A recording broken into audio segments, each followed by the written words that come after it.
Rire et Chanson, le top de l'actu. Et il est 9h10, bien évidemment, c'est le top de l'actu aujourd'hui de Monsieur Christophe Fluder. Bonjour Christophe. Bonjour Bruno, c'est Jean-Michel, ça va. Enfin ça va, mais là c'est carrément la Syrie là. Bah, comment ça, tu veux parler du climat social en France? Ah non, la Syrie, le pays. Non, la Syrie on dit. Ah non, maintenant, même eux là-bas ils disent la Syrie. Hein. Et tout ça parce qu'ils n'arrivent pas à évacuer l'Assad.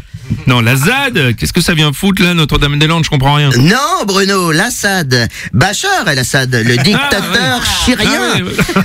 Alors il chie rien, mais ça l'a pas empêché de lâcher des gaz sur sa population. Hein. Oh, c'est Heureusement, l'ONU a décidé d'agir, ils ont fait une réunion. Ah, très bien, mais qu'est-ce qu'ils ont décidé alors? De se réunir.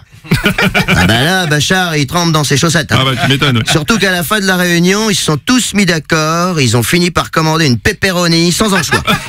Et pour la prochaine réunion, ils vont aller plus loin, ils vont prendre une hawaïenne. Et prends ça, Bachar. Pareil qu'il y a même pour les ananas.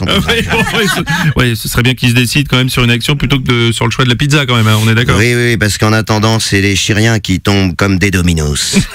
Oui. Ah, c'est vrai que ça fait relativiser nos problèmes hein, de grève SNCF finalement. Mais bien sûr, et tu sais qu'il y a des pays dont on ferait bien de s'inspirer. Ouais. Par exemple, en Inde, ils ont trouvé la solution. Bon, alors, sans le faire exprès. Hein. Ouais. Il y a un train qui a parcouru 12 km sans locomotive, comme ça, juste avec la force d'inertie. Ouais, c'est pas mal. Alors, en France, il y a le gouvernement qui a essayé de pousser les conducteurs à reprendre le travail, mais un conducteur, même bien poussé, même avec l'inertie, il fait pas 12 km. Hein.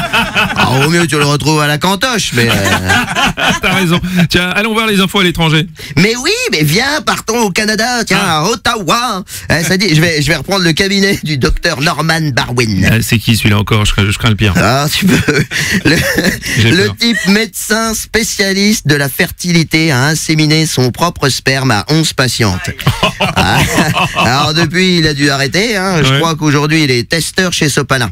Oh, non. Moi, je me vois bien prendre sa boutique d'insémination. Hein. C'est comme n'importe quel commerce, hein, comme une boucherie, par exemple. Excusez-moi, ma petite dame, il y en a un petit peu plus. Je vous le mets quand même. Non, c'est dégueulasse, écoute, non. Non, je verrai de l'info. Sinon, il m'en reste un petit peu d'infos. Je vous la mets quand même. Non, bon, allez, au point, on en est un petit peu plus, un petit peu moins. Oui, alors aux Allez. États-Unis, un homme noir a été abattu par la police pour avoir pointé un tuyau sur des passants. 10 balles dans le buffet quand même. Ah ouais. Alors que si ça se trouve, le tuyau, il était même pas chargé. Hein. Eh ben moi, je vais te dire, on n'est pas près de me choper à pisser à côté d'un commissariat. Je vous laisse avant que l'arrosage automatique se déclenche. Hein.